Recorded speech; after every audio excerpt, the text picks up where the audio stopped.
Hello dear students, या वर्षीच्या board एक्झाममध्ये आपल्याला अबो 95 सायन्समध्ये अगदी 100 आउट ऑफ 100 मार्क्स आणायचेच आहेत असा आपण निश्चय केलेला आहे. आणि त्या निश्चयाच्या दृष्टीने आपण तशाच पद्धतीने प्रॉपर स्ट्रॅटेजिक प्लॅनिंग देखील करत आहोत.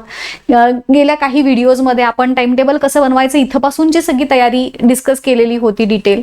आता आपण या टप्प्यावर येऊन पोहोचलोय की सायन्सचा अभ्यास 10वीचा सुरू करण्याच्या पूर्वी त्याच्याशी रिलेटेड 8वी 9वीचे कोणते बेसिक कन्सेप्ट्स तुमचे प्रॉपर क्लिअर असणं गरजेचं आहे. आणि त्याचाच पार्ट म्हणून आपण याआधी फिजिक्स झालं आपलं, केमिस्ट्रीचे कोणते चॅप्टर्स महत्त्वाचे आहेत ते बघितलं. आजच्या व्हिडिओमध्ये आपण बायोलॉजीचा पार्ट आहे तो डिस्कस करणार आहोत. 10वीचे कोणते बायोलॉजीचे चॅप्टर्स शिकण्याआधी 8वी 9वीचे कोणते कन्सेप्ट्स तुम्हाला क्लिअर असणं गरजेचं आहे हे आपण आज डिस्कस करणार आहोत. काही पार्ट डायरेक्टली रिलेटेड आहे 8वी 9वीचा 10वी सोबत, काही पार्ट इनडायरेक्टली रिलेटेड आहे तो मी तुम्हाला आजच्या ह्या व्हिडिओमधून सांगेनच. व्यवस्थित लक्ष देऊन घ्या. आणि मी इथं जे चॅप्टर्सची नावं लिहून देत आहे ती तुम्ही नोट डाऊन करून ठेवा. आणि त्या चॅप्टरचा जेव्हा तुम्ही स्टडी करायला घ्याल हातात, एखादा चॅप्टर जसं हेरिडिटी घेतला तर मी जे हेरिडिटीशी रिलेटेड चॅप्टर्स जे कन्सेप्ट आधी सांगितलेले आहेत आजच्या व्हिडिओमध्ये ते आधी क्लिअर करून घ्या, मग त्या चॅप्टरचा अभ्यास करायला लागा आणि मग मला सांगा की सोपा जातोय की नाही अभ्यास करायला. चला वळूयात. आता आपला हे सगळे बायोलॉजीचे चॅप्टर्स आहेत. याच्यामध्ये social health, disaster management, towards green energy हे खरे तर बायोलॉजीचा पार्ट नाही म्हणता येणार, बायोच्या पुस्तकात दिलंय म्हणून आपण याच्यामध्ये ते कन्सिडर करतोय आणि त्याच्यावरशी डिस्कशन करणार आहोत. सो जो पहिला चॅप्टर आहे हेरिडिटी अँड इव्हॉल्युशन, या चॅप्टरचा स्टडी आता नावातच आहे हेरिडिटी. मग हेरिडिटी आणि इव्हॉल्युशनचा तर पार्ट काही आपण ह्याच्या आधी शिकलेलो नाहीयेत. मग आपल्याला कोणते कन्सेप्ट्स क्लिअर असले पाहिजेत? ऑफकोर्स जे आपण 8वी 9वी मध्ये जीन्स, DNA, RNA, क्रोमोझोमचं स्ट्रक्चर, क्रोमोझोमचे टाइप्स, DNAचे जे काही पूर्ण स्ट्रक्चर आहे ते, RNAचे प्रकार, कुठला RNA काय करतो, हे सगळं जे 9वीत शिकलो होतो की नाही आपण. हेरिडिटीची कन्सेप्ट पण आपण शिकलो होतो. मेंडेलचा जो चॅप्टर होता, काय रे त्याचं हेरिडिटीच चॅप्टरचं नाव होतं, हेरिडिटी अँड व्हेरिएशन असं काहीतरी नाव होतं त्या चॅप्टरचं, राईट.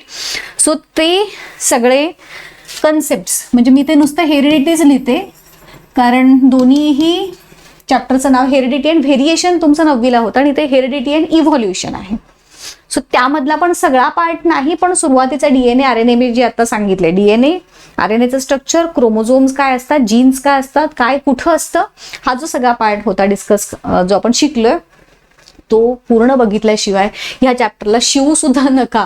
कारण पहिलाच जो कन्सेप्ट आहे सेंट्रल डोग्मा ह्याच्यामध्ये जे आहे ती सगळीच्या सगळी तुमची DNA आणि RNAचे स्ट्रक्चर जर तुम्हाला माहित नसेल, RNAचे टाइप्स, DNAचं स्ट्रक्चर, न्यूक्लिओटाइड काय असतात, त्यांचं स्ट्रक्चर कसं असतं हे जर तुम्हाला 9वीतलं माहित नसेल तर 10वी मधलं काहीही कळणार नाही आहे. त्यामुळं हेरिडिटी चॅप्टर सुरू करण्याच्या आधी 9वीचं हेरिडिटी बघायला विसरू नका. त्यानंतर लाईफ प्रोसेसेस पार्ट 1, पार्ट 2 असे 2 चॅप्टर्स आहेत. आपण 9वी मध्ये पण लाईफ प्रोसेसेस शिकलो. तो पार्ट आणि हा पार्ट ऍक्च्युली संलग्न आहेत. म्हणजेच लाईफ प्रोसेस काय असतात तर आपल्याला जगायला ज्या इसेन्शियल प्रोसेस आपल्या बॉडीमध्ये ज्या होत असतात आपल्या अननोइंगली नोइंगली, तर त्या सगळ्या प्रोसेसेसना आपण लाईफ प्रोसेस म्हणतो. सो 9वी मध्ये आपण काही लाईफ प्रोसेस शिकलो, जसं की केमिकल कोऑर्डिनेशन बघितलं आपण, नर्वस कंट्रोल बघितला, त्यानंतर एक्सक्रीशन बघितलेलं होतं, बरोबर. सो तो पार्ट जो आपण 9वीत शिकलेलो होतो त्याचा कंटिन्युएशन म्हणून काही वेगळ्या लाईफ प्रोसेसेस, जसं की ह्याच्यामध्ये रेस्पिरेशन आहे पहिल्या लाईफ प्रोसेस पार्ट 1 मध्ये, आणि लाईफ प्रोसेस पार्ट 2 मध्ये आपण रिप्रोडक्शन शिकणार आहोत. सो अर्थार्थी कुठलाच पार्ट एकमेकांशी म्हणजे हे असलं तर हे असं ह्याच्यामध्ये काही नाहीये. सो 9वी मध्ये आपण वेगळ्या लाईफ प्रोसेस शिकलो, 10वीला वेगळ्या शिकणार आहोत, एवढा पार्ट आहे. बाकी बेसिक रिप्रोडक्शन काय असतं, sexual reproduction, asexual reproduction, vegetative propagation, ह्या बेसिक गोष्टी तुम्हाला माहीत असतातच युजली असं गृहीत मी धरते. त्यानंतर येतो एन्व्हायरमेंटल मॅनेजमेंटचा पार्ट. तुमचा 9वीचा जो एनर्जी फ्लो इन इकोसिस्टम हा जो चॅप्टर होता त्या चॅप्टर मधलं फूड चेन, फूड वेब, त्यानंतर ते इकोसिस्टम वगैरे जो प्रकार आहे, पिरामिड, एनर्जी पिरामिडचा जो प्रकार आहे, तर ते सगळे biotic components, abiotic components of ecosystem, तर त्या चॅप्टर मधले ते कन्सेप्ट सुरुवातीचे 2च पानं आहेत आय थिंक, तेवढीच बघायची. बाकी त्याच्या पुढचं एनर्जी फ्लो मधला तो जो चॅप्टर आहे त्यातल्या एवढ्या कन्सेप्ट तुम्हाला बघणं गरजेचं आहे. त्यानंतर येतो टुवर्ड्स ग्रीन एनर्जी. ह्याच्यामध्ये काही नाही आहे, ह्या चॅप्टरमध्ये हे ग्रीन एनर्जी काही नाही आहे. ॲनिमल क्लासिफिकेशनच्या बेसिक्स, म्हणजे आता जसं आपण 9वी मध्ये प्लांट क्लासिफिकेशन शिकलो, 10वी मध्ये आपण ॲनिमलचं क्लासिफिकेशन शिकणार आहोत. सो क्लासिफिकेशनचे बेसिक्स जे आपण बघितले होते ना, प्लांटच्या क्लासिफिकेशनचे बेसिक म्हणजे किंगडम, फायलम, क्लास, सब क्लास वगैरे तसे ते जे बेसिक ते फक्त काय असतात, हायरार्की ऑफ क्लासिफिकेशन म्हणतो आपण त्याला. तर ते जस्ट रिवाइज करायची गरज आहे, ह्याच्यात पण असं काही विशेष तुम्हाला करायचं नाहीये. इंट्रोडक्शन टू मायक्रोबायोलॉजी आहे तुम्हाला 9वीचा युजफुल अँड हार्मफुल मायक्रोब्स जो आहे, युजफुल अँड हार्मफुल मायक्रोब्स, तर त्यातला पण सुरुवातीचाच पार्ट काही आहे बघा, कोणत्या युजफुल आहेत कोणते हार्मफुल आहेत त्यांची नावं वगैरे असं ते जस्ट रिवाइज करून जावा. रिवाइज म्हणजे बघून जावं सुरुवात करण्याच्या आधी. सेल बायोलॉजी आणि बायोटेक्नॉलॉजी हा पण आहे तुम्हाला, पण त्याच्यात इंट्रोडक्शन टू बायोटेक्नॉलॉजी असा चॅप्टर होता बघा 9वीला, इंट्रोडक्शन टू बायोटेक.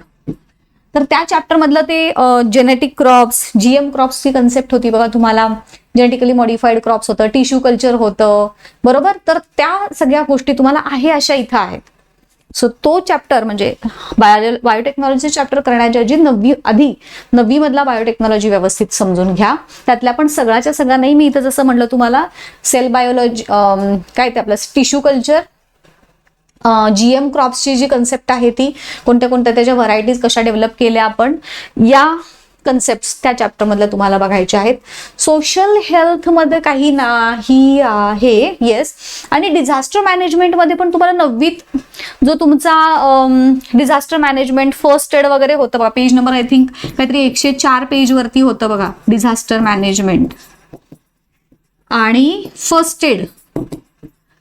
त्याच्यामध्ये ते क्रॅडल मेथड वगैरे काय काय 9वीत होता ना आपल्याला, तर तो पार्ट इथं आहे असं आहे.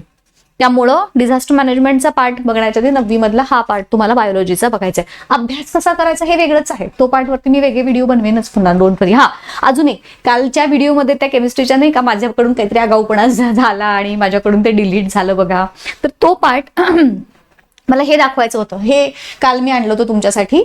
आणि हा चार्ट 9वी मधला तुम्हाला केमिस्ट्रीचा जो आहे तो प्रॉपर लर्न करायचं आहे. म्हणजेच हायड्रोजन, सोडियम हे पॉझिटिव्ह बेसिक रॅडिकल आहेत, हे ऍसिडिक रॅडिकल आहेत. बेसिक रॅडिकल कुठलाही घेतला आणि ऍसिडिक रॅडिकल घेतला की त्याचे व्हॅलन्सीचं क्रॉस मल्टिप्लिकेशन करून आपण कंपाऊंडचे फॉर्म्युले तयार करायला शिकलोय की नाही, तर हे मला तुम्हाला दाखवायचं होतं. आणि काल काहीतरी मी गोंधळ केला आणि ते गेलं, पण म्हणलं जाऊ दे, आपलीच मुलं आहेत त्यांना काय पुढच्या लेक्चरमध्ये दाखवता येईल. सो तो मी आज तुमच्यासाठी घेऊन आले. तर ह्यातले बेसिक करा, जसं की हायड्रोजन, सोडियम, पोटॅशियम, जे बेसिक इलेमेंट्स आहेत, जे युजली आपण कॉमनली यूज होणारे जे इलेमेंट्स कंपाऊंड्स आहेत तेवढेच करा. मर्क्युरसचं काही एवढं हे नसतं, क्युप्रस असतो, क्युप्रिक असतो, मॅग्नेशियम, कॅल्शियम. निकेलचं काही नसतं एवढं, सो निकेल नका करू. कोबाल्ट पण असतो, ठीक आहे. मर्क्युरिकचं पण एवढं काही नसतो. फेरस असतो, स्टॅनस विनस काही नसतो, प्लॅटिनमचं काही नसतं, ते करू नका मग. गोल्डचं काही नसतं, स्टॅनिक नसतो. मग oxide, sulphide, nitride, hydroxide, nitride, bicarbonate हे असतात सगळे. पर मॅग्नेट असतो, क्लोरेट असतो, क्लोरेट पण जास्त नसतो पण ठीक आहे करून घ्या. हे आयोडेट काही नसतो, ब्रोमेट पण ठीक आहे. हा, सो एवढे 2-4 सोडले तर बाकीचे व्यवस्थित करा. तेवढंच तुमचं एक लोड कमी केला प्रॉपर सांगून. तर हे निकेल विकेलचं नाही लक्षात ठेवलं तरी चालेल, ठेवलं तरी उत्तमच आहे. पण जेवढे हे बाकीचे आहेत ते सगळ्याचे व्हॅलन्सीज लक्षात ठेवा. व्हॅलन्सीचं क्रॉस मल्टिप्लिकेशन करतो. म्हणजे समजा फॉर एक्झाम्पल मला फॉर्म्युला तयार करायचा आहे कॅल्शियम कार्बोनेटचा. सो कॅल्शियम इथे आहे, कार्बोनेट इथे आहे. कॅल्शियमची व्हॅलन्सी +2 आहे, कार्बोनेटची व्हॅलन्सी -2 आहे. सो मग ह्याचा फॉर्म्युला CaCO3 व्हॅलन्सीचं क्रॉस मल्टिप्लिकेशन केल्यानंतर. सो हे आपण 9वीत शिकलो होतो, तर ते व्यवस्थित बघा बरं काय पोरांनो, नाहीतर 10वीत काही खरं नाही तुमच्या केमिस्ट्रीचं, सांगते मी तुम्हाला खरंच. सो अनुभवावरून सांगते, मुलांची मी अवस्था बघते आता की काही येत नाहीत मग कंपाऊंडचे फॉर्म्युले सांगितले की. वेराज हे आपण 9वी मध्ये ऑलरेडी शिकलेलं असतं, पण ते शिक्षक सांगतात ते ऐकण्यासाठी नसतंच ना, जे काही तळमळीनं सांगत असतात हे करा रे बाबांनो, करा रे बाबांनो, ते थोडीच ऐकण्यासाठी असतं, ते असंच इग्नोर करण्यासाठी असतं. बघू नंतर असं ते एक हे असते. मग वेळ आली की अगदी मग हातातोंडाशी पाणी आलं की मग गटांगळ्या खायला होतं. तसं होऊ नये यासाठी सांगत आहे. 10वीच्या केमिस्ट्रीच्या कुठल्याही चॅप्टरला हात लावण्याच्या आधी हे आलं असेल, येत आहे ह्याची एकदा कन्फर्मेशन करा आणि मगच कामाला लागा. कसा वाटला व्हिडिओ मला नक्की कळवा. आवडला असेल तर एक लाईकचं बटन तर असतं, शिवाय हल्ली हाईपचा एक ऑप्शन आलाय बघा.